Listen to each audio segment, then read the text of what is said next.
Ready to capture your stock take? Let's get started. Start by creating a stock take template. If you already have your stock take template set up, select the one you need.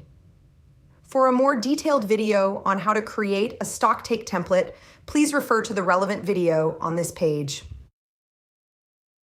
On the right side of the screen, click the plus icon to start a new stock take. Choose your shift details. Decide which shift you want to adjust stock for. Please keep in mind that whichever shift you select, you will be capturing the closing stock for that selected shift. Count and record your stock.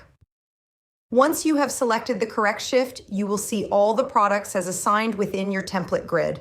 Go through the list and enter the actual stock counts in the quantity column. Keep in mind the following when capturing a stock take. Ensure that all counts are captured. If a product has a 0 count, ensure you capture the 0. A green block will indicate that a count has been registered. Should a product display a negative count, ensure that you enter a count or at least a 0. You cannot have a negative stock on hand quantity, as this will influence your reporting figures and values. Check for variances. Unity will show you the difference between expected quantities versus what you have counted under the variance column. If there are any discrepancies, it is a good idea to investigate and resolve them before moving forward. Save and finalize your counts. If you are still working on the counts, save your progress by clicking the single tick icon at the top. This will save the current stock take.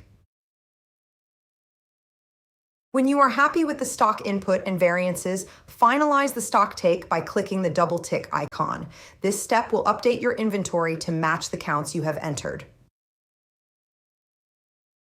Review your reports.